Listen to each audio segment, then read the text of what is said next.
My absolute darling. Her name is Turtle. She sleeps with a pistol under her pillow. Not because she's afraid of the outside world, because she's afraid of the man who taught her how to survive it. Turtle is 14. She moves through the forest like smoke. She can kill, clean, and conceal like she was born in camouflage. Her hands are steady, her aim is flawless. But those aren't survival skills. They're chains. Because Turtle isn't just being raised, she's being crafted by her father, Martin, a man who sees the end of the world around every corner, who thinks tenderness is weakness, who wraps his violence in poetry and dares to call it love. He teaches her philosophy, he teaches her fear, and worst of all, he teaches her to think she deserves it. There are no ghosts in this story, no supernatural horror. The cabin is real. The abuse is real, and the slow psychological strangulation of Turtle's life is so well written that you start to feel it in your own chest. Not because of what's shown, but because of what's never spoken. The silence between bruises, the dread between sentences, and then she meets people. A joke, a moment of awkward kindness, a human connection, and suddenly her world, built from obedience and bone, begins to tremble. Like maybe, just maybe, she wasn't born to survive under someone else's fist. But freedom? Freedom isn't a sunrise. It's not a movie montage. It's ugly. It's bleeding. It's a gun shaking in her hand. It's the realization that everything she knows might be a lie. And still, she fights. She claws her way out of the dark, barefoot and terrified, with only one thing keeping her moving: the terrifying idea that she might actually deserve better. My Absolute Darling is one of the darkest books you'll ever read because it forces you to sit with powerlessness, to feel how hard it is to escape when the monster is the only person who ever said they loved you. And when Turtle finally reclaims her story, it doesn't feel like triumph. It feels like a girl gasping for air after nearly drowning in someone else's idea of love. The remainder: a man falls from the sky. We don't know how. Neither does he. There was an incident, we're told. A piece of architecture or machine, something heavy, something sharp, came loose and destroyed part of his brain. The details, sealed under non-disclosure. All he's left with is a body that moves like it's been borrowed, a mind glitching through moments like a scratched CD. And then he gets a payout. £8.5 million. Enough to rebuild reality, literally. Because this man, who doesn't know himself, doesn't trust memory, doesn't feel real, decides to spend his wealth reconstructing the past. Not his past, just a past. He buys a building and populates it with actors. He pays people to cook liver and scratch their heads and open windows at the exact same time every day. Over and over. A man walks down the stairs.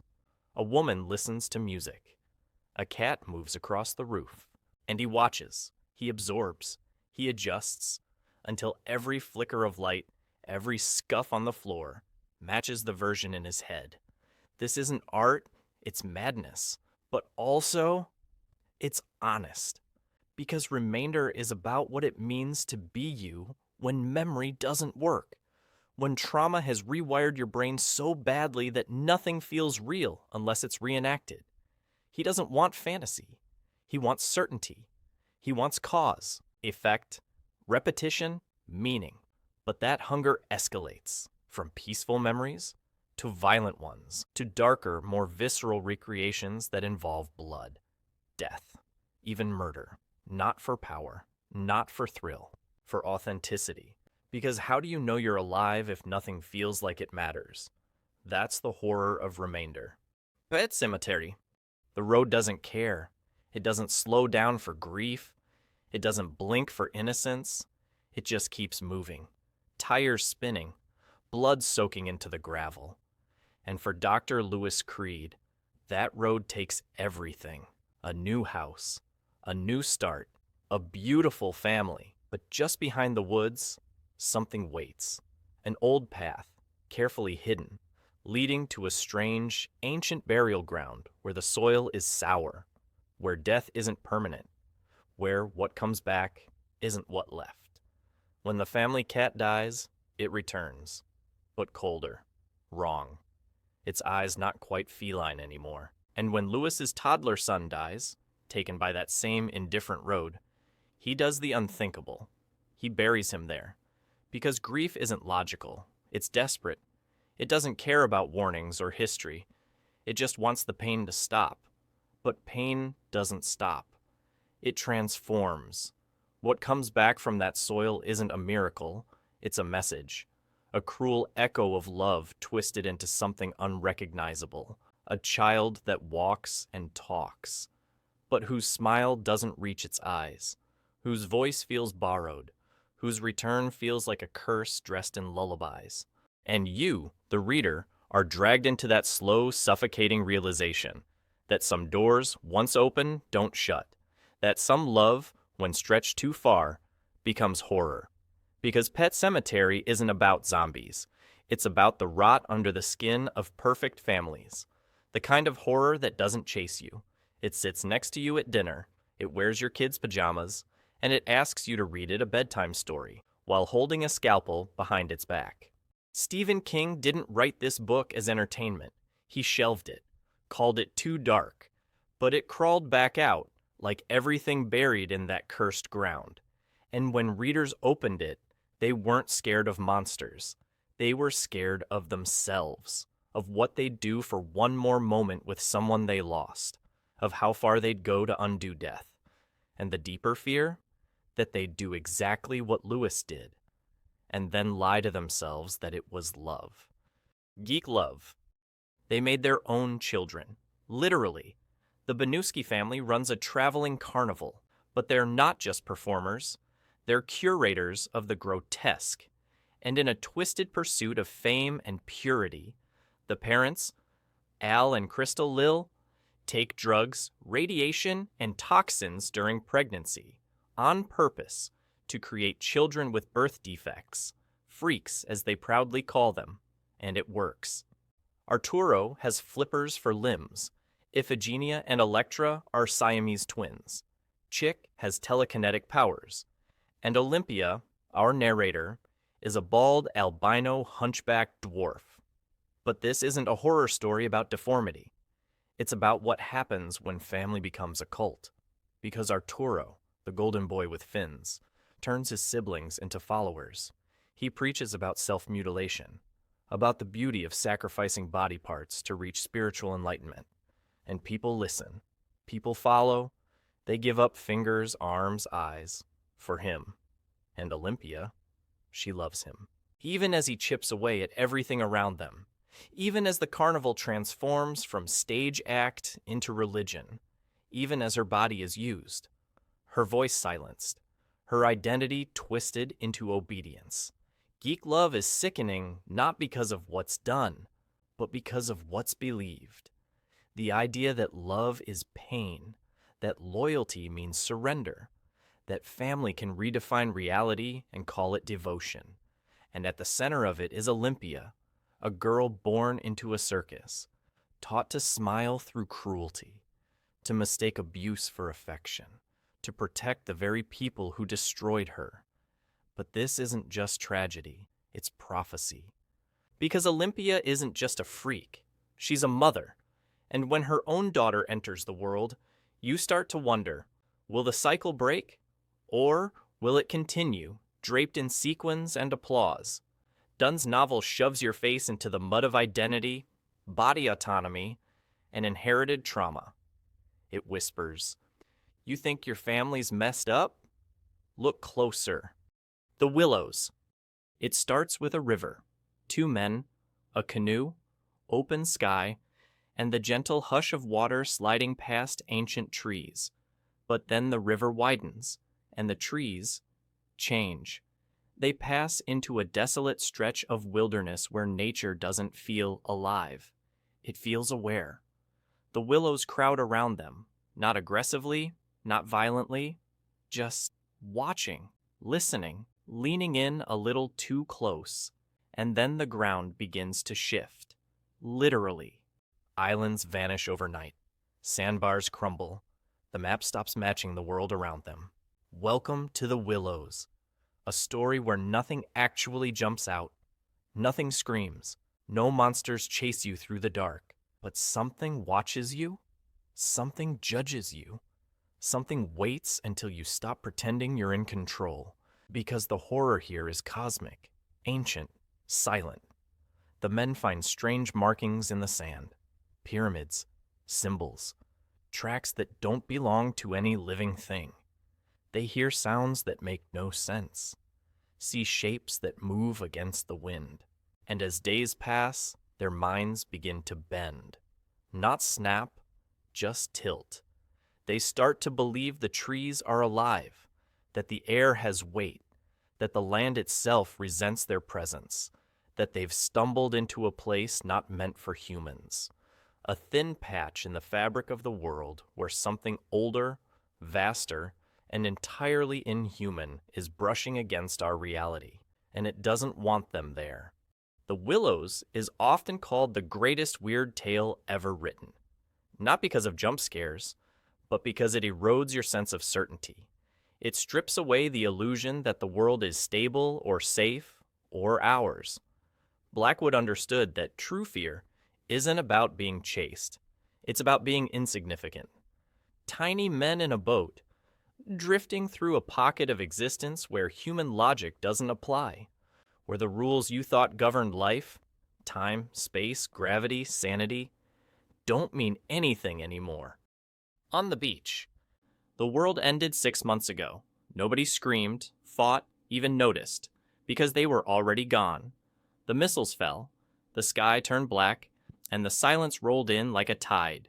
Radioactive, invisible, absolute. Now all that's left is a ticking clock, and one last corner of the world waiting to die. Welcome to Australia. And on the beach, death isn't fast. It's not dramatic, it's slow, deliberate, sterile, like someone turned down the volume on humanity. A U.S. submarine captain, Dwight, docks in Melbourne, a city still untouched by fallout, but not for long. The radiation is drifting south. No one will be spared. They know it. They've done the math. And yet, people live.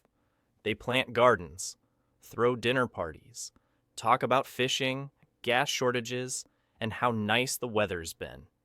A woman named Moira drinks too much and falls in love too late.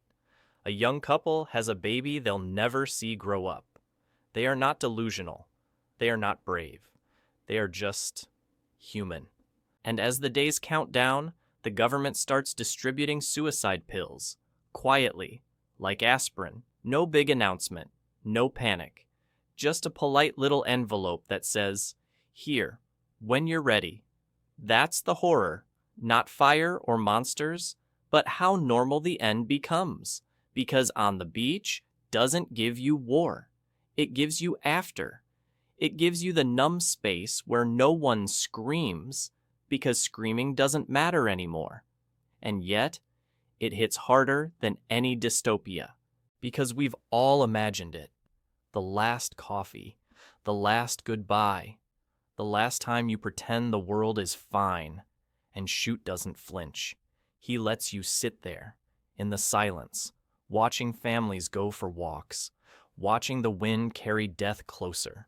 This isn't a book, it's a forum. Anonymous usernames, pixelated pictures, pages that read like dark corners of the internet you probably shouldn't click.